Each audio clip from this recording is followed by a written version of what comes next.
رب اشرح لي صدري ويسر لي امري واحلل عقدة من لساني يفقهوا قولي اللهم ربنا الهمنا رشدنا واعذنا من شرور انفسنا اللهم ارنا الحق حقا وارزقنا اتباعه وارنا الباطل باطلا وارزقنا اجتنابه اللهم وفقنا لما تحب وترضى وتقبل منا فانك خير المتقبلين آمین یا رب العالمین۔ معزز حاضرین اور محترم خواتین، السلام علیکم ورحمۃ اللہ وبرکاتہ۔ آج میں جو بات آپ سے کرنے چلا ہوں، اس سے پہلے بھی اس موضوع پر مختلف حوالوں سے گفتگو ہوئی ہے۔ آج میں جب سوچ رہا تھا تو ایک عجیب بات سامنے آئی۔ کم سے کم میرے بچپن یا نوجوانی کے زمانے تک معاملہ یہ تھا کہ ہم لفظ یہودی کو ایک گالی کے طور پر استعمال کرتے تھے۔ عام طور پر واقفیت بھی نہیں تھی کس بلا کا نام ہے یہودی کسے کہتے ہیں، بلکہ جیسے ہماری زبان میں لفظ سور ہے، آدمی بولنا بھی پسند نہیں کرتا، آخر وہ بھی حیوان ہے، اللہ کی مخلوق ہے، پیدا تو اللہ نے کیا ہے لیکن نجس۔ اسی طریقے سے یہودی کا لفظ زبان پر لاتے ہوئے بھی ایک ہچکچاہٹ سی ہوا کرتی تھی۔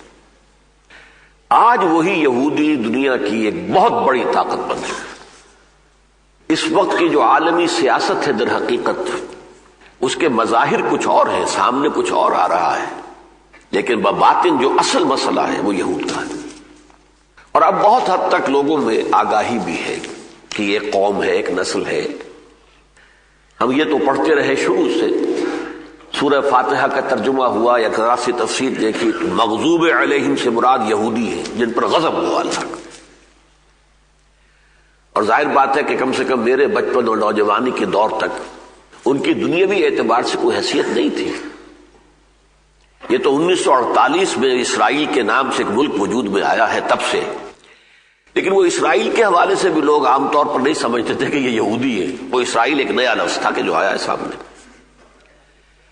تو آج میں یہ چاہتا ہوں کہ آپ سوچیں عذرو قرآن یہ کون ہے، ان کا معاملہ کیا ہے، ہمارے ساتھ ان کی نسبت کیا ہے، قرآن مجید نے ان کا جو ذکر کیا ہے وہ کن حوالوں سے کیا ہے۔ یہ بات جان لیجئے کہ یہود یا بنی اسرائیل ہم سے پہلے کی امت مسلمہ تھی۔ جیسے ہم حضرت محمد صلی اللہ علیہ وسلم کے امتی ہیں، یہ حضرت موسیٰ علیہ السلام کے امتی تھے۔ جیسے حضرت محمد صلی اللہ علیہ وسلم حضرت ابراہیم کی نسل سے ہیں، اسی طرح حضرت اسحاق ان کے دوسرے بیٹے، پھر ان کے پوتے یا حضرت اسحاق کے بیٹے یعقوب جن کا لقب تھا اسرائیل۔ اسرائیل کے معنی ہے عبرانی زبان میں عبداللہ۔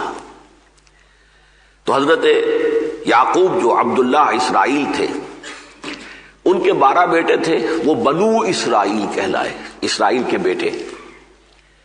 اور ان 12 بیٹوں سے جو پھر قوم ابھری اور لاکھوں لوگ پیدا ہوئے وہ بنی اسرائیل یا بنو اسرائیل کہلائے۔ تو یہ بنو اسرائیل ایک نسلی قومیت کے اعتبار سے تو یوں سمجھیے کہ حضرت یعقوب کے زمانے سے لے کر اور حضرت موسیٰ علیہ السلام کے زمانے تک بھی موجود تھے، لیکن ان کی حیثیت ایک امت کی نہیں تھی بلکہ قوم کی تھی۔ البتہ ان میں ایک بات تھی جو فضیلت کی تھی پوری دنیا میں، توحید ان کے اندر رچی بسی ہوئی تھی۔ اخلاقی اعتبار سے برائیاں آ گئیں، عمل میں خرابیاں آ گئیں، توحید ایک خدا، بت پرستی سے ہمیشہ یہ مجتنب رہے۔ پھر حضرت موسیٰ علیہ السلام کے زمانے سے انہیں ایک امت کی حیثیت حاصل ہوئی۔ امت بنتی ہے کتاب کی بنیاد پر۔ جب تورات عطا ہوئی انہیں، اب یہ امت بن گئے۔ یہ 1400 قبل مسیح کا واقعہ ہے، حضرت مسیح علیہ السلام سے 1400 برس قبل۔ آج 2000 ہو گئے ہیں حضرت مسیح کے بعد، 2003 میں ہم بیٹھے ہوئے ہیں، تو اس میں 1400 اور ایڈ کیجئے تو 3400 سال قبل آج سے انہیں تورات عطا کی گئی حضرت موسیٰ علیہ السلام کو، اور اس وقت سے یہ امت بن گئی۔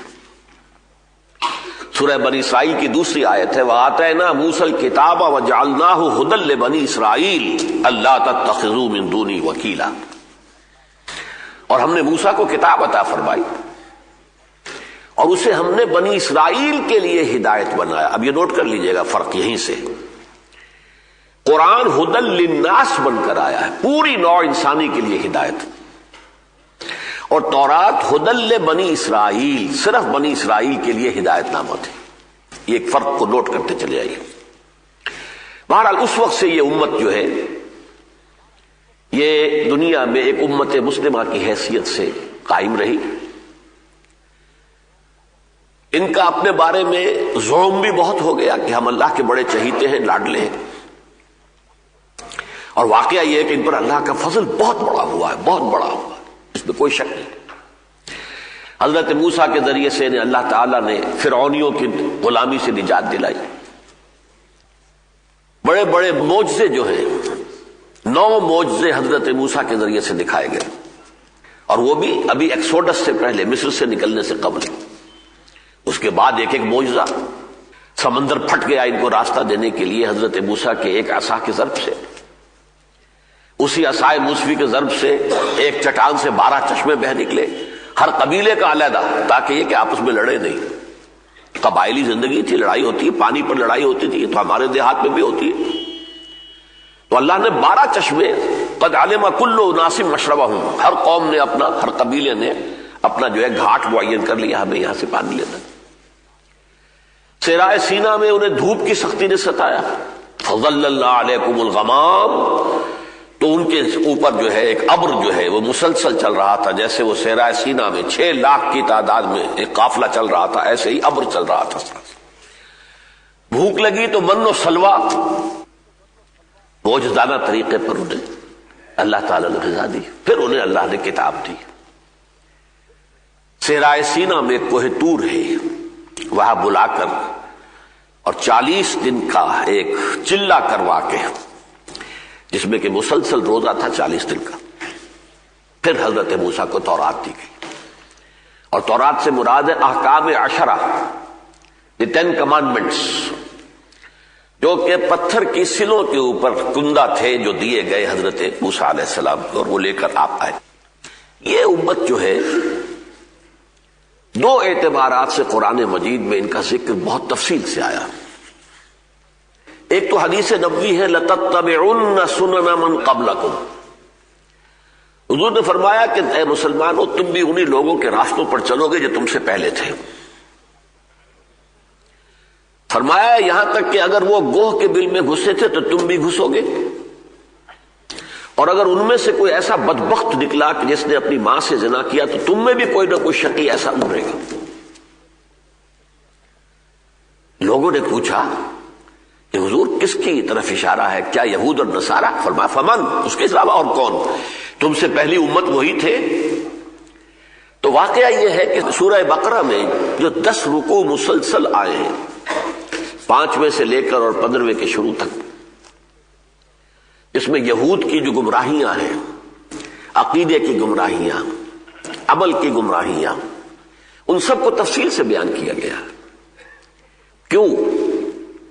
ہمیں آئینہ دکھایا گیا، مسلمانوں تم میں بھی یہی ساری باتیں آئیں گی، بچو ان سے۔ مثلا انہیں زوم ہو گیا ہم تو اللہ کے بڑے لاڈلے اور چہیتے ہیں، ہمیں تو آگ چھو ہی نہیں سکتی، یا گنتی کے چند دن۔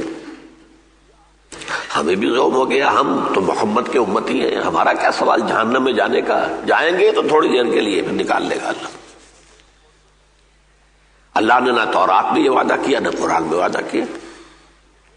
حقیقی ایمان جن کے دل میں ہو وہ تو صحیح ہے کہ اگر ان کے گناہوں کا پلڑا بھاری ہوا نیک اعمال سے تو وہ جہنم میں داخل کیے جائیں گے، اپنے گناہوں کے مقدار جو ہے وہ سزا پا کر پھر نکل آئیں گے۔ لیکن حقیقی ایمان دل میں ہو، یہ نہیں کہ جو بھی نام کا مسلمان ہے ایمان کی رمق کوئی نہیں ہے، اس سے یہ وعدہ نہیں ہے، یہ مسلمانوں سے وعدہ نہیں ہے، مومنین سے وعدہ ہے۔ اب یہ ایک علیحدہ مضمون ہے کہ مسلمان اور مومن میں فرق کیا ہے، میں اس وقت ادھر جا نہیں سکتا۔ اس کے لیے قرآن مجید میں جو فیصلہ کن آیات ہیں وہ سورہ الحجرات کی ہے، 14 اور 15 نمبر آیات۔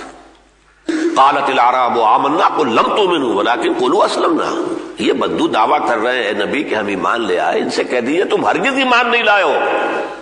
ہاں یہ کہہ سکتے ہو مسلمان ہو گئے.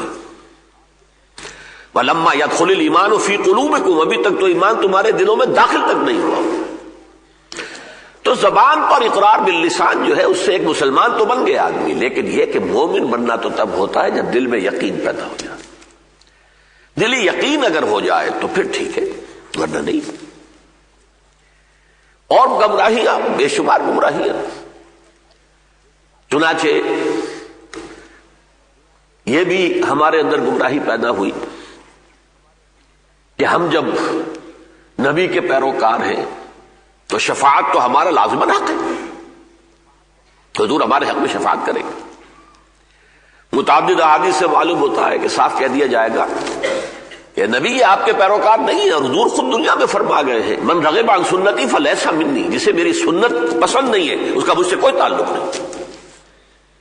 یہ کوئی نسلی معاملہ نہیں ہے، یہ عقیدے کا معاملہ ہے، یقین کا معاملہ ہے، عمل کا معاملہ ہے. ایمان اور عمل صالح کی بنا پر سارے وعدے ہیں جو بھی اللہ کے. بہرحال یہ ایک پہلو ہے کہ جو بھی گمراہیاں ان میں آئیں وہ ہم میں بھی آئیں. دوسری حدیث میں نے ابھی آپ کو سنائی ہے کہ حضور نے فرمایا لَيَأْتِيَنَّ عَلَىٰ أُمَّتِي مَا أَتَىٰ عَلَىٰ بَنِي إِسْرَائِيلَ حَسْبَ النَّعْلِ بِالنَّعْلِ. یہ ترمذی شریف کی روایت ہے. حضرت عبداللہ ابن عمرو ابن العاص رضی اللہ تعالی عنہما اس کے راوی ہیں.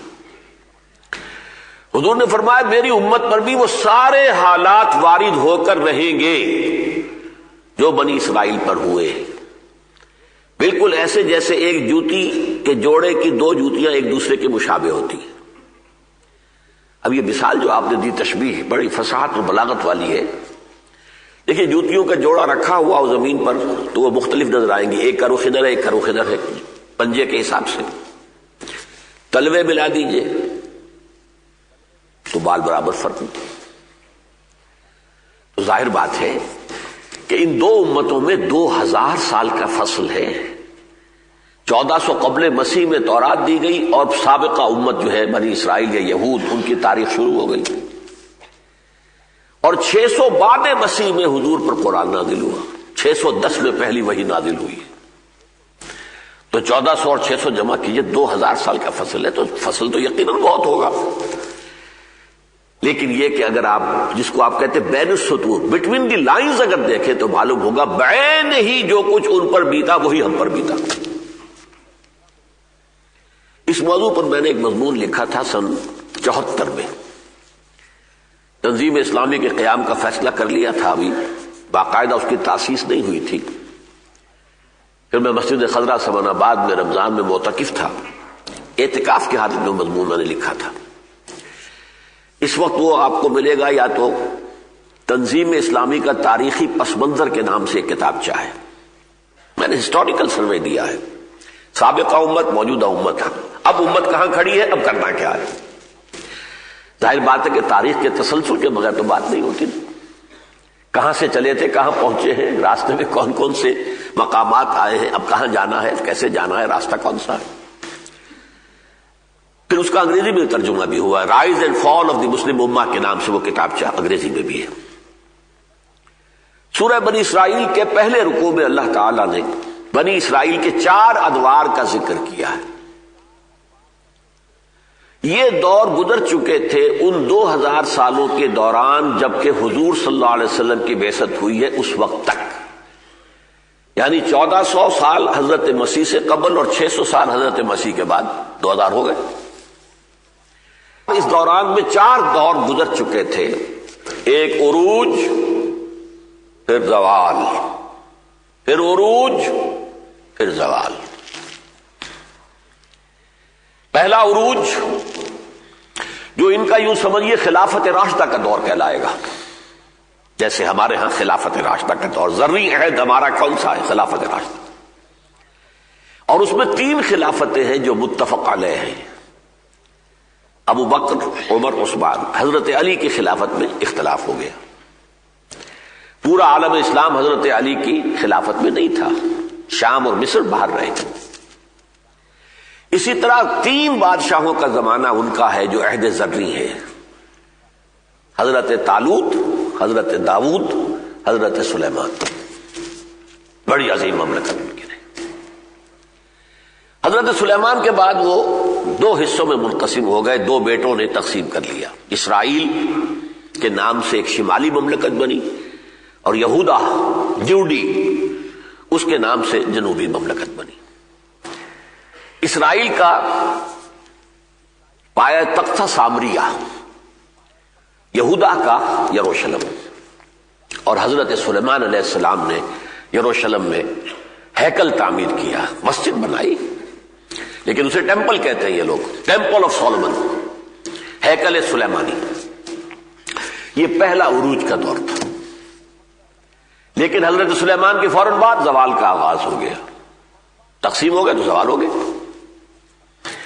پھر ان کے اندر اخلاقی اعتقادی گمراہیاں جو آئی ہیں، دنیا پرستی، شہوت پرستی، نفس پرستی، دولت پرستی، اس کے نتیجے البتہ توحید برقرار رہی ان کی، اس میں کوئی شک نہیں. اخلاقی خبریں جو بھی آئی ہیں لیکن توحید قائم رہی.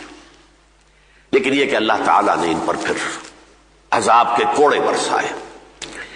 میں نے آج آپ کو ایک تو وہ آیت سنائی جو قرآن مجید میں صرف سورہ بقرہ میں 2 مرتبہ وارد ہوئی ہے. 6 رکوع کی پہلی آیت بھی یہ ہے اور 15 رکوع کی پہلی آیت بھی یہ ہے. یا بنی اسرائیل اذکروا نعمتی التی انعمت علیکم وانی فضلتکم علی العالمین. اے بنی اسرائیل، ذرا میرے اس انعام و اکرام کو یاد کرو جو میں نے تم پر کیا تھا. میں نے تمہیں تمام جہان والوں پر فضیلت دی تھی. یہ قرآن کہہ رہا ہے، یہ تورات نہیں ہے، تالمود نہیں ہے، قرآن کہہ رہا ہے. لیکن پھر وہی قرآن ہے جو کہتا ہے ضربت علیہم الذلۃ والمسکنۃ وباؤوا بغضب من اللہ.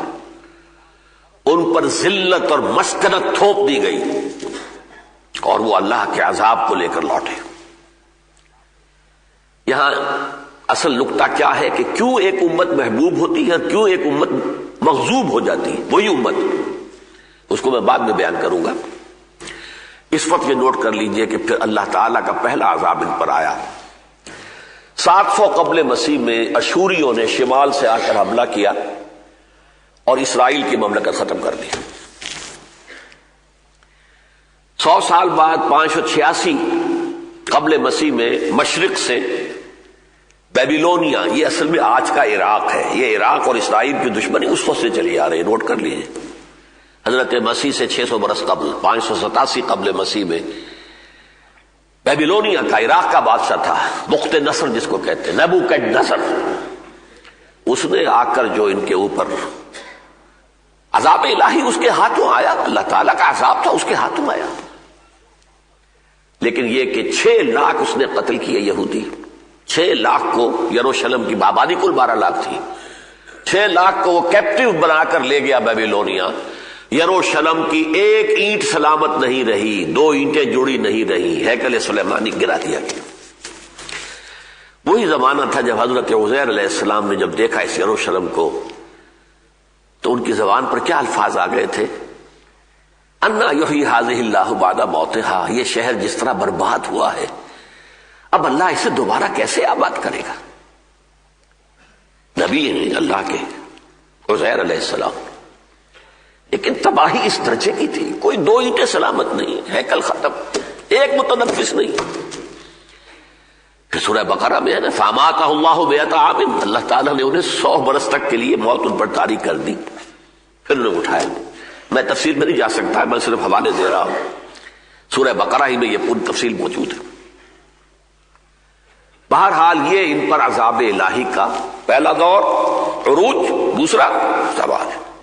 زوال کی انتہا 587 قبل مسیح، ہیکل سلیمانی، مسمار، یروشلم ختم، اینٹ سے اینٹ بجا دی گئی جسے کہتے ہیں.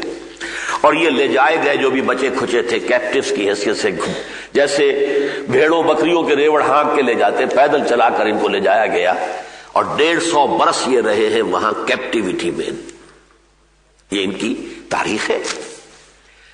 پھر حضرت عزیر علیہ السلام کو اللہ نے مبعوث کیا. ان میں ایک دعوت، تجدید ایمان، توبہ، اللہ کی جناب میں توبہ کرو، ہوش میں آؤ، اپنے عمل درست کرو، اپنے اخلاق درست کرو، تو اللہ تعالیٰ تم پر رحم فرما دے گا۔ اس کے نتیجے میں اللہ نے رحم فرمایا۔ سائرس جو سورہ کہف میں جن کا ذکر ہے، ذوالقرنین، یہ ایران کے بادشاہ تھے اور بہت نیک آدمی تھے۔ انہوں نے عراق پر حملہ کیا، بیبلونیا پر، بیبلونیا کی سلطنت کو ختم کیا اور انہیں آزادی دے دی، تم واپس جاؤ، جا کر اپنا شہر جو ہے یروشلم آباد کر لو۔ یہ محسن اعظم ہیں ذوالقرنین یہود کے۔ یہی وجہ ہے کہ یہودیوں نے سکھایا تھا کہ یہ سوال کرو ذرا محمد سے کہ اگر نبی ہے تو بتائیں ذوالقرنین کون تھے اور یہ اصحاب کہف کون تھے۔ یہ سوالات 3 تھے نا جو کروائے تھے امتحانی طور پر، جن کا جواب سورہ کہف میں آیا۔ بہرحال اس کے بعد سے ان کا ایک دوسرا دور عروج کا شروع ہوا، یہ واپس آئے، انہوں نے پھر دوبارہ ہیکل سلیمانی جو ہے وہ مسجد تعمیر کی، پھر مکابی پاور ایک بڑی زبردست سلطنت جو ہے وہ قائم رہی۔ یہ دوسرا عروج ہو گیا، پھر زوال آ گیا، پھر وہی عیش پرستی، وہی نفس پرستی، وہی دولت پرستی، وہی شہوت پرستی، پھر عذاب آیا۔ یہ دوسرا زوال تھا۔ پہلے یونانیوں نے حملہ کیا، سکندر اعظم رونتا ہوا گزر گیا، اس کے بعد اس کا جو بڑا جرنیل تھا سلیوکس، اس کی حکومت قائم رہی۔ وہ ذرا ہٹے تو پھر رومنز آ گئے، انہوں نے پیسا ان کو، یہاں تک کہ سن 70 عیسوی، اب یہ ذہن میں رکھیے، سن 70 عیسوی حضرت عیسیٰ اب آ چکے ہیں، رفع آسمانی ہو چکی ہے ان کی، اس وقت وہاں رومنز کا اقتدار تھا۔ پائلیٹس پونٹس رومن گورنر تھا، جس کے حکم سے بقول ان کے حضرت مسیح کو سولی پر چڑھایا گیا، اس لیے کہ یہودیوں کے علماء نے کہا تھا یہ مرتد ہے، واجب القتل ہے۔ اگرچہ اللہ نے انہیں زندہ آسمان پر اٹھایا، یہ بات دوسری ہے، انہوں نے تجھے چڑھایا۔ بہرحال سن 70 عیسوی میں انہوں نے ایک بغاوت کی رومیوں کے خلاف، جس کے نتیجے میں ٹائٹس ایک رومن جنرل تھا، اس نے پھر وہی تباہی دوبارہ جو ہے یروشلم کے اوپر آئی اس کے ہاتھوں۔ سن 70 عیسوی دوبارہ یروشلم مسمار، ہیکل سلیمانی مسمار، اور یہودیوں کو نکال دیا گیا فلسطین سے، بھاگ جاؤ یہاں سے، تم نکل جاؤ، تم یہاں نہیں رہ سکتے۔ اس تاریخ سے ان کا دور شروع ہوتا ہے جسے یہ ایکسوڈس کہتے ہیں، ایکسوڈس، ڈایاسپورا، ہمارا دنیا میں منتشر ہو جانے کا دور شروع ہو گیا۔ کچھ ایشیا کے مختلف علاقوں میں آ گئے، کچھ یورپ میں چلے گئے، کوئی افریقہ میں چلے گئے، کوئی کہیں چلا گیا، کوئی کہیں چلا گیا، لیکن یہ کہ فلسطین سے ان کو نکال دیا گیا۔ یہاں سے یوں سمجھیے کہ جو دوسرا دور زوال ہے وہ اپنی انتہا کو پہنچ گیا، اور یہ وقت کیا تھا؟ حضور کی ولادت سے 500 برس قبل۔ حضور کی ولادت 571 عیسوی میں ہوئی ہے اور 70 عیسوی میں یہ ہو چکا تھا، تو حضور کی ولادت سے 500 قبل یہ واقعہ ہوا۔ یہ ڈایاسپورا ان کا جو 70 عیسوی سے چلا تھا 1917 عیسوی تک چلا ہے۔ 1847 برس ان پر ایسے گزرے ہیں کہ ان کا کوئی عمل دخل فلسطین میں نہیں تھا بالکل۔ یہ میں نے آپ کو یہود کی تاریخ کا اجمالی تجزیہ کیا جو سورہ بنی اسرائیل کے پہلے رکوع کی 4-5 آیات میں آیا ہے۔ وَقَضَيْنَا إِلَىٰ بَنِي إِسْرَائِيلَ فِي الْكِتَابِ لَتُفْسِدُنَّ فِي الْأَرْضِ مَرَّتَيْنِ وَلَتَعْلُنَّ عُلُوًّا كَبِيرًا۔ اب اسی کے آئینے میں دیکھیے، مسلمانوں کا پہلا دور عروج عربوں کی زیر قیادت، خلافت راشدہ، پھر بنو امیہ، بنو عباس، زبردست سلطنت، دنیا میں ڈنکا بج رہا ہے۔ زوال آیا، پہلے شمال سے آئے، جیسے ایشوری آئے تھے ویسے ہی شمال سے کروسیڈرز آئے۔ 1099 عیسوی میں یروشلم مسلمانوں کے ہاتھوں سے نکل گیا۔ 88 برس تک کروسیڈرز اس پر قابض رہے، عیسائی، یورپ کے عیسائی۔ 1187 میں صلاح الدین ایوبی نے واپس لیا۔ اس کے بعد جیسے مشرق سے آئے تھے نبوکدنضر، مسلمانوں پر مشرق سے آئے تاتاری، دی تاتاری ہورڈز، کروڑوں مسلمان قتل ہوئے۔ پورا یہ خراسان کا علاقہ وسیع و عریض یہ تمام جو روسی ترکستان کہلاتا تھا، پورا افغانستان، پورا ایران تہس نہس. یہاں تک کہ میں آپ کو بتاؤں کہ جس زمانے میں پڑھ رہا تھا ان کی تاریخ، دہشت کا یہ عالم ہو گیا تھا تاتاریوں کی کہ اگر ایک مسلمان 20 مسلمان ہیں اور ایک تاتاری آتا نہتا، وہ کہتا کھڑے رہو یہاں پر، میرے پاس ابھی تلوار نہیں ہے، میں جا کے گھر سے تلوار لا کر تمہیں قتل کروں گا. وہ سب کھڑے رہتے تھے بھیڑوں بکریوں کی طرح. وہ تاتاری جاتا تھا، تلوار لے کے آتا تھا اور 20 کو ذبح کرتا تھا. یہ دہشت تھی. اور یہ ہے وہ عذاب جو اللہ تعالیٰ نے لفظ استعمال کیا، ضربت علیہم الذلۃ والمسکنۃ. قتل ہو جانا اور ہے، شکست ہو جانا اور ہے. اصل سبب کیا ہوتا ہے؟ کمزوری، کم ہمتی. ذلت کسے کہتے ہیں؟ ذلیل، کمزور. مسکنہ، بے ہمتی. قوم کے اندر سے مقاومت، مقابلے کی طاقت ختم ہو جاتی. اب اس کی مثال سمجھ لیجیے آپ. بھائی تم 10 آدمی ہو، 20 آدمی ہو، مارو اس کو ایک کو. تاتاری ہے، تاتاری ہے، تاتاری ہے، تاتاری ہے. یہ ہمارا زوال جو ہے 1258 میں بنو عباس کا آخری خلیفہ، اسے محل سے نکالا گیا مستعصم باللہ کو تاتاریوں نے، اور ایک جانور کی کھال میں لپیٹ کر سڑک پر ڈال دیا اور اس کے اوپر سے پھر گھوڑے دوڑا دیا. ہمارا جو دوسرا جو دور آیا ہے وہ انہی تاتاریوں کی نسل سے آیا ہے جنہوں نے کروڑوں کو قتل کیا تھا، پھر اللہ نے انہیں اسلام کی توفیق عطا کر دی. ہے آیا فتنہ تاتار کے افسانے سے، پاسماں مل گئے کعبے کو صنم خانے سے. وہی مسلمانوں ہیں. انہی میں مغل بھی تھے، ان میں ترکان صفوی بھی تھے، ترکان عثمانی بھی تھے. دی گریٹ آٹومان امپائر، خلافت بھی ان کے پاس آ گئی 400 برس تک. یہ سب کون تھے؟ عرب نہیں تھے. یہ اصل میں ترکس، مغلس، تاتاریس. تو عظیم سلطنت دنیا میں قائم ہوئی. پھر ہمارا حال وہی ہوا، عیاشیاں، دنیا پرستیاں. نتیجہ کیا نکلا؟ پھر ہم پر عذاب آیا یورپین امپیریلزم کا. کہیں انگریز آ گیا، کہیں فرانسیسی آ گئے، کہیں اطالوی آ گئے، کہیں ہسپانوی آ گئے، کہیں ولندیزی آ گئے. پورا عالم اسلام یورپ کی طاقتوں، جس کو آپ کہتے ہیں یورپین کلونیلزم، قریب. اور پچھلی صدی کی پہلی جنگ عظیم کے دوران پھر سلطنت عثمانیہ ختم، نام و نشان مٹ گیا. جو 3 بر اعظموں پر محیط تھی، پورا شمالی افریقہ، پورا مغربی ایشیا، پورا مشرقی یورپ، ایک عظیم مملکت، نام و نشان ختم. چھوٹا سا ملک ترکی باقی رہ گیا، یا اس کے باقیات الصالحات ہیں. یہ بوسنیا میں ہے، یہ کوسوو میں ہے، یہ میسیڈونیا میں ہے، یہ فلاں ہے، یہ فلاں ہے. یہ اس کے باقیات الصالحات ہیں. اس ٹرک ڈومینیشن کے دور کے یہ بچے کچھ اثرات ہیں. بلغاریہ میں ہے، یوگوسلاویہ میں ہے. یہ مشرقی یورپ جو کہ پورا کا پورا ترکوں کے زیر نگین تھا، ان کی عظیم سلطنت اور مملکت. یہ 4 دور ہم پر مکمل ہو گئے تھے. 5واں دور میں نے آپ کو بتایا کہ یہود کا شروع ہوا پچھلی صدی کے آغاز میں. 1897 میں زائنزم کی ایک موومنٹ شروع ہوئی اور پروٹوکولز انہوں نے اپنے معین کیے.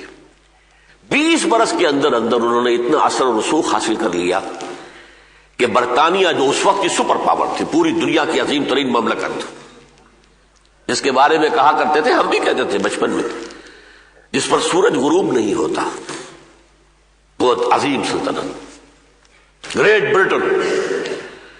اس کے ذریعے سے سند مل گئی یہودی واپس آ کر فلسطین میں آباد ہو سکتے ہیں. 1917 کا بالفور ڈکلریشن.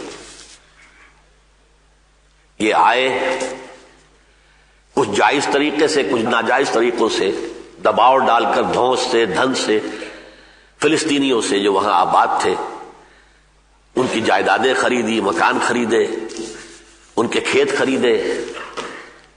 دھن سے اس طرح کہ کہا بھائی تمہارے مکان کی کیا قیمت، کیا مانگتے ہو؟ اس نے کہا 2 لاکھ. 3 لاکھ دیتا ہوں لیکن کل نکل جاؤ یہاں سے.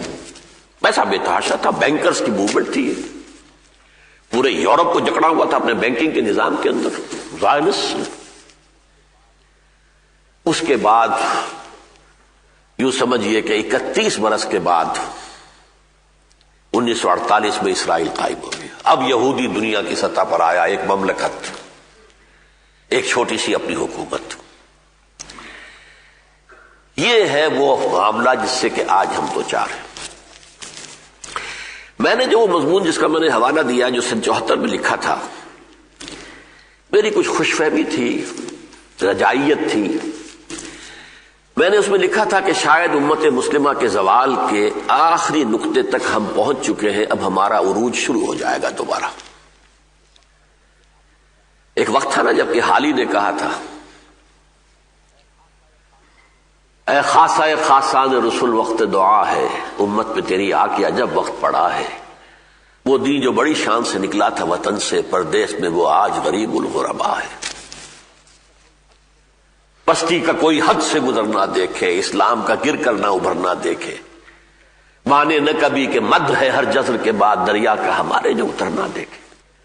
لیکن اس کے بعد ایک رینائسنس شروع ہوا، تحریکیں شروع ہوئی، مسجوبی پارٹی انڈونیشیا میں، جماعت اسلامی ہندوستان میں، تبلیغی جماعت ہندوستان میں، فدائیین ایران میں، اخوان المسلمون مصر میں اور عرب میں، اور سعید نورسی کی تحریک ترکی میں، وغیرہ وغیرہ۔ توقع ہوئی تھی کہ اب ہم بھی جاگ رہے ہیں۔ یہودیوں کو بھی دوبارہ عروج ہوا، ان کا عروج ہو رہا 1847 سال کے بعد، سن 70 عیسوی سے اور 1917 تک، جبکہ انہیں دوبارہ آ کر آباد ہونے کی اجازت ملی۔ ہم بھی ایک ایک کر کے آزاد ہو گئے۔ ہندوستان میں سے بھی 2 ٹکڑے مسلمانوں کے آزاد حکومت کے بن گئے، مشرقی مغربی پاکستان۔ باقی یہ کہ انڈونیشیا آزاد ہو گیا، ملائیشیا آزاد ہو گیا، عرب ممالک ایک ایک کر کے آزاد ہوتے چلے گئے۔ تو مجھے بڑی خوش فہمی تھی کہ غالباً ہمارے دوسرے زوال کا جو آخری انتہائی مقام تھا زوال کا، وہ اب گزر چکا، جبکہ 1967 میں اسرائیل نے عربوں کو شرمناک شکست دی۔ اسرائیل جب قائم ہوا تھا وہ چھوٹی سی چیز تھا۔ سن 67 میں اس نے سینائی پیننسولا لے لیا مصر سے، گولان ہائٹ لے لیے شام سے، ویسٹ بینک پورا لے لیا اردن سے، جارڈن سے، اور بیت المقدس جو اس وقت ڈیوائیڈڈ تھا، آدھا یہودیوں کے پاس تھا، آدھا مسلمانوں کے پاس تھا، اور مسجد اقصی اور قبۃ الصخرہ یہ مسلمانوں کے پاس تھے۔ لیکن سن 67 میں پورا ویسٹ بینک بشمول پورے یروشلم کے ان کے قبضے میں۔ بدترین شکست، 6 Days War of 1967 یاد کیجئے۔ لیکن اتنی ہی شرمناک شکست ہمیں ہوئی سن 71 میں مشرقی پاکستان میں۔ 95,000 پاکستانی کڑیل جوان ہندو کے قیدی بنے، ملک 2 ٹکڑے ہو گیا۔ اس کے بعد جو ویو آئی تھی غالباً 74 یا 73 میں، جو وہ ہمارا مسلمان ممالک کا کہ یہ کانفرنس ہوئی تھی لاہور میں، تمام سربراہان مملکت جو تھے مسلمانوں کے جمع ہوئے تھے، بس وہ بڑا یوفوریا سا تھا۔ معلوم ہوتا ہے کہ وہ جو اقبال نے بات کہی تھی، شاید اس کا وقت آ گیا ہے کہ کتاب ملت بیضا کی پھر شیرازہ بندی ہے، یہ شاخ ہاشمی کرنے کو ہے پھر برگوبر پیدا۔ لیکن میں افسوس کے ساتھ یہ عرض کر رہا ہوں، سن 74 کی بات کو اب 28 برس ہو گئے، اب میری رائے بدل گئی ہے۔ ہم پر ہمارے زوال کا ابھی آخری نقطہ نہیں آیا، بہت بڑی تباہی، بہت بڑی تباہی، بہت بڑی تباہی آ رہی ہے۔ اب یہاں میں وہ نقطہ واضح کر دینا چاہتا ہوں، اللہ تعالیٰ اپنی محبوب امت پر عذاب کیوں بھیجتا ہے؟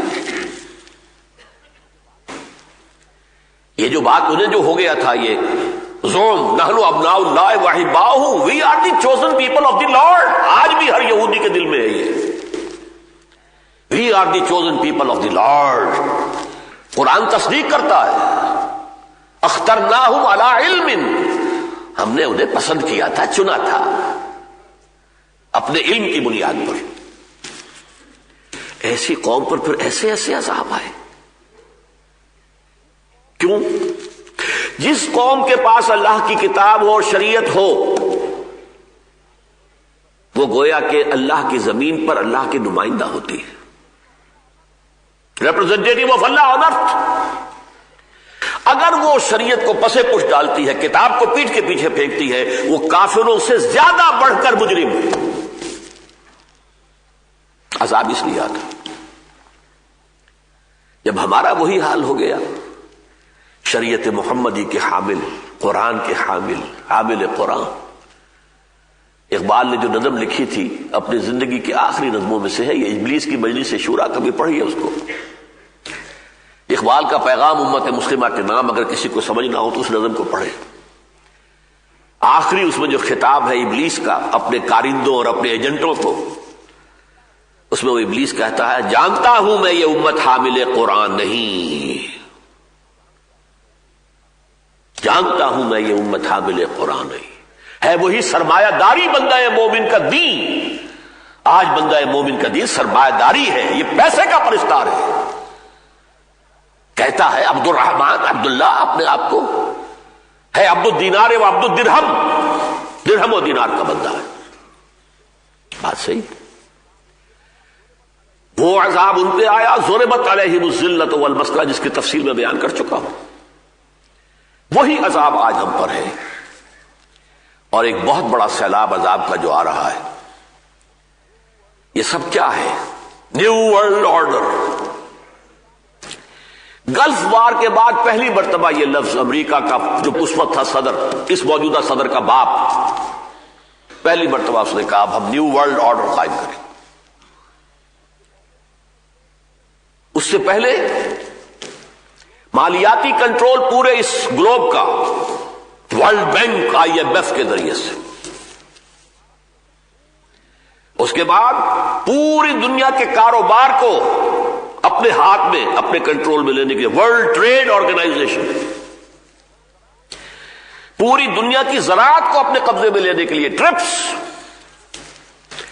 دنیا میں کوئی ملک اپنا بیج نہیں پیدا کر سکے گا, بیج ہم سے لینا ہوگا, اور بیج بھی وہ دیں گے آپ کو جو خصی ہوگا, اس سے آگے بیج نہیں بن سکے گا.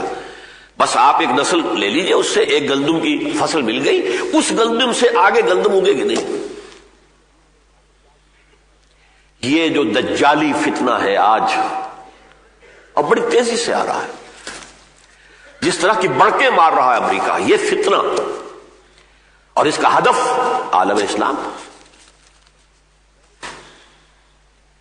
میں نے جو آپ سے کہا تھا, مجھے تو یہ اچانک احساس ہوا کہ یہ تاتاریوں کا حصہ میں نے پڑھا تھا کہ اگر 20 مسلمان ہیں اور ایک تاتاری نے کہہ دیا کھڑے رہو یہیں پر, انتظار کرو میرا, میں تلوار لے کر آؤں گا, تمہیں بھی ماروں گا, اور وہ کھڑے رہتے تھے بھیڑوں بکریوں کی طرح. بعین ہی یہ حال آج ہے. کون نہیں جانتا کہ عراق کے بعد ایران اور شاید اس سے بھی پہلے پاکستان یہ ہدف نہیں ہے. اندھوں کو بھی نظر آ رہا ہے, اندھوں کو نظر آ رہا ہے. کیا یہ ایٹمک پروگرام ہمارا کھٹک نہیں رہا ان کے دلوں میں؟ میں کھٹکتا ہوں دل یزداں میں کانٹے کی طرح. تو فقط اللہ اللہ اللہ. چاہے مشرف صاحب کیسے ہی جو ہے بش صاحب کے نام کی تسبیح پڑھتے رہے, لیکن پاکستان کا ایٹمی پروگرام کبھی بھی ذہناً وہ برداشت نہیں کر سکتے. سب کو معلوم ہے ہوگا, عراق پر حملہ ہونا ہی ہونا ہے. آج تک کوئی اتنے دن ہو گئے ہیں وہاں پر جو ان کے وعدہ کار ہے, کوئی شے نہیں. اب ایک نیا شوشہ چھوڑ دیا گیا ہے. معلوم ہوتا ہے کہ صدام نے اپنے کیمیاوی اور بایولوجیکل ہتھیار جو ہیں وہ شام کو منتقل کر دیے, لہذا شام پر ہوگا. لیبیا, سوڈان کے تو پہلے ان کے ہیں حریف. سعودی عرب جو ان کا بغل بچا, یہ ساری جو بھی آل سعود کی حکومت ہے, ان کا تو پوری تاریخ یہ ہے کہ پہلے برطانیہ کے یہ وظیفہ خار تھے, جبکہ ان کے پاس کچھ نہیں تھا, کچھ نہیں تھا, ان کے پاس تیل کا کوئی وجود نہیں تھا. تو شاہی خاندان کو وظیفہ ملتا تھا برطانیہ سے, اس پر ان کا کام چلتا تھا. اور اب امریکہ کی گھڑے کی مچھلی. لیکن آج ان پر بھی بات اٹھ رہی ہے کہ ٹھیک ہے یہ تو ہمارے دوست ہیں، ان کے ہاں قرآن پڑھایا جا رہا ہے، اس میں جہاد ہے. کیا کریں گے سعودی؟ قرآن کی تحریر کیسے کر دیں گے؟ خطبوں میں انہوں نے روک دیا ہے جہادی آیات پر خطبے نہ دیے جائیں، اور قرآن میں یہود اور نصارہ پر جو تنقیدی آیات ہے وہ ان کے خطبے میں نہ لایا جائے. یہ وہاں پر آ چکا ہے، قانون آ چکا ہے. لیکن مدارس میں کیا کریں گے؟ قرآن تو پڑھائیں گے. شاید اگر اللہ نے حفاظت کا ذمہ نہ لیا ہوتا تو ہم آیات جہاد کی نکال دیتے قرآن سے. خود بدلتے نہیں، قرآن کو بدل دیتے. لیکن یہ تو اللہ نے ذمہ لے رکھا ہے، انا نحن نزلنا الذکر وانا لہ لحافظون. یہ جو سیلاب آ رہا ہے اور جو بہت تیز و تند، بہت تیز و تند، بہت تیز و تند، اس کی حقیقت کو سمجھیے. اس کا ایک آؤٹ ورڈ خول ہے اور ایک اس کے اندر اصل شے ہے. آؤٹ ورڈ خول جو ہے وہ ہے امریکہ، یونائٹڈ اسٹیٹس میں اب کھل کر باتیں کر رہے ہیں وہ کہ ہمیں ایک ملک، دنیا، پوری دنیا کو ایک ملک بنا کر اس کو کنٹرول کرنا ہے. ہمیں جہاں بھی اندیشہ ہوگا کہ یہاں پہ ہمارے خلاف یہاں سے کوئی کارروائی ہو سکتی ہے، ہو یا نہ ہو، ہم حملہ کرنے کا حق رکھتے ہیں، ہم حملہ کر دیں گے. پری سارے بین الاقوامی قوانین، سارے دساتیر ختم. جو ملک یونائٹڈ اسٹیٹس آف امریکہ میں خود گواہی دیتا رہا ہوں، جاتا رہا ہوں، جس کی فضا میں آزادی تھی کہ ایک دفعہ آدمی امیگریشن سے باہر نکل آیا، کسٹم امیگریشن سے، اس کے بعد کھلا ہے، کوئی پوچھنے والا نہیں، حکومت کی نظر ہی نہیں آتی. اب کیا ہوا ہے وہاں پر؟ وہ سارے بیسک رائٹس ختم. چیخ رہے ہیں امریکی دانشور، چیخ رہے ہیں کیا ہو رہا ہے، کس طرف جا رہے ہیں. ابھی حال ہی میں ایک مضمون مجھے ملا اور میں نے کہا ہے وہاں لاہور میں کہ ندائے خلافت میں اس کا ترجمہ شائع کر دیا جائے. ایک امریکن مصنف یہ لکھ رہا ہے کہ امریکہ کو ایک پرل ہاربر کی ضرورت تھی. جیسے دوسری جنگ عظیم میں جب جاپانیوں نے پرل ہاربر پر حملہ کیا ہے تو یہ جو شیر تھا وہ اٹھ گیا، ایک دم کھڑا ہو گیا. غصہ اور انتقام، اس نے جو ہے اس پوری جنگ کا نقشہ بدل دیا. پھر ایٹم بم بھی استعمال ہو گیا اور سارا کا سارا معاملہ جو ہے ختم ہو گیا. اسی طرح پرل ہاربر ایک اور چاہیے تھا، اور وہ یہ ورلڈ ٹریڈ سینٹر جو ہے در حقیقت اس کا پرل ہاربر ہے. اس میں گویا کہ بٹوین دی لائن یہ ہے، یہ امریکہ کے جو خوخار جنگجو لوگ ہیں، ہاکس ہیں، یہ خود انہوں نے کروایا ہے تاکہ پوری قوم میں انتقامی جوش ایسا پیدا ہو جائے کہ بڑے سے بڑے ڈیفنس بجٹ کو وہ اوکے کر دیں. یہ لکھنے والا کوئی مسلمان نہیں ہے، امریکن. یہ ہے ورلڈ ڈومینیشن کا ایک خواب جو یونائٹڈ اسٹیٹس آف امریکہ چاہتی ہے. نمبر 2، یہ تیل کا معاملہ.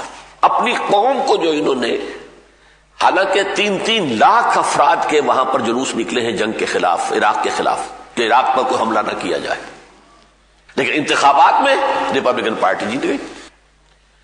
انہوں نے ایسے سوال دکھا رکھے ہیں کہ ہماری ساری معیشت کا دار و مدار تیل پر ہے، اور تیل کے سب سے بڑے ذخائر جو ہے سعودی عرب میں اور عراق میں ہیں، ہمیں ان پر قبضہ کرنا ہے.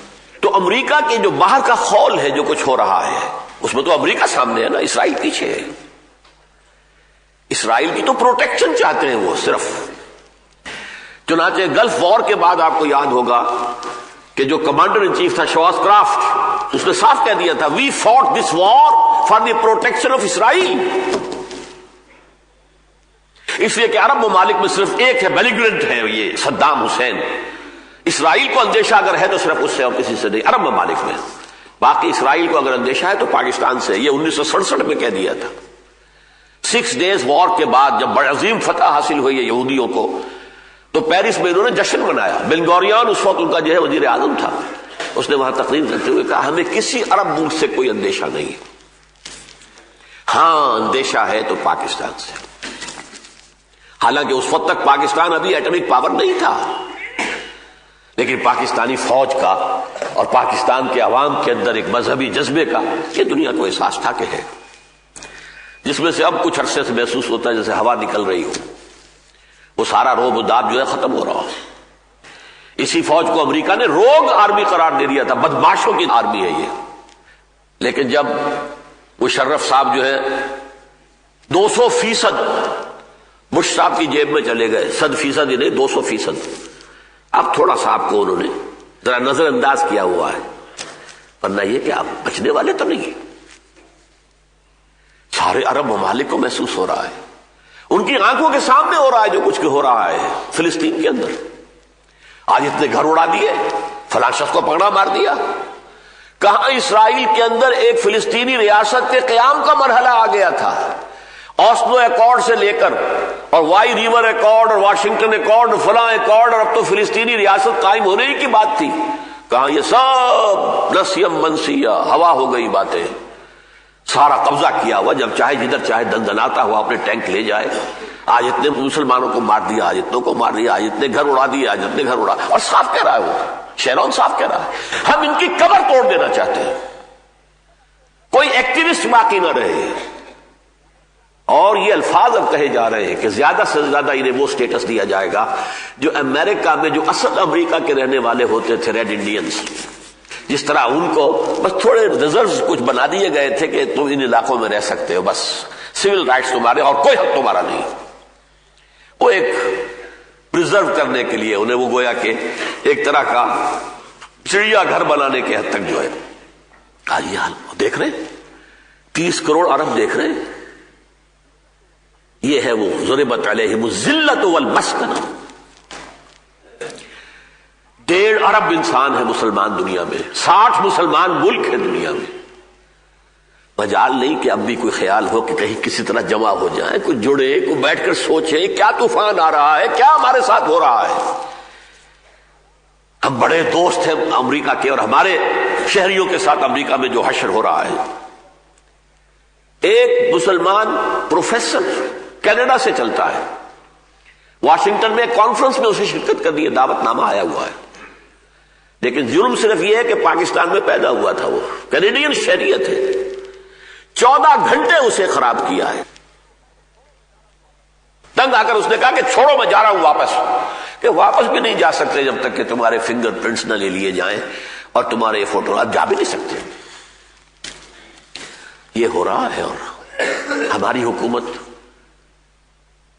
ڈاکٹر عامر عزیز کو اٹھا کر لے گئے تھے، ڈاکٹر احمد خواجہ انتہائی نیک آدمی، انتہائی نیک آدمی۔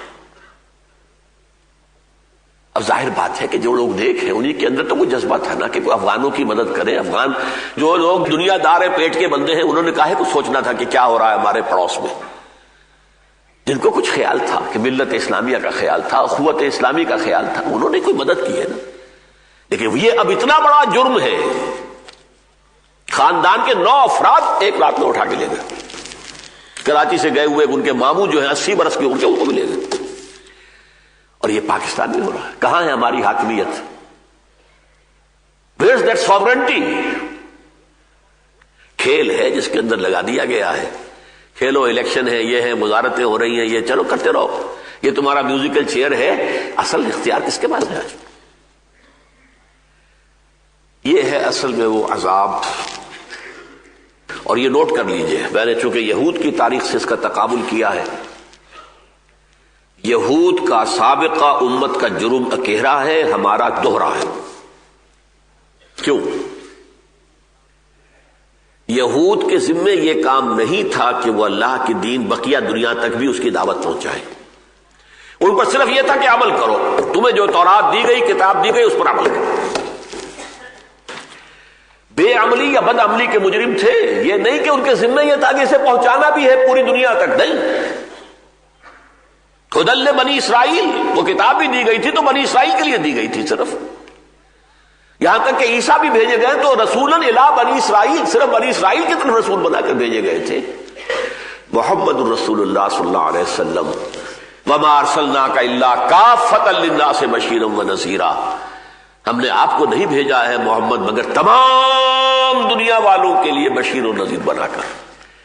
اس امت کے ذمہ یہ تھا کہ تم خیر امت ہو، اخرجت للناس، کنتم خیر امت اخرجت للناس تأمرون بالمعروف وتنہون عن المنکر وتؤمنون باللہ. ہمارے ذمہ تو پوری دنیا تک اسلام کو پہنچانا تھا.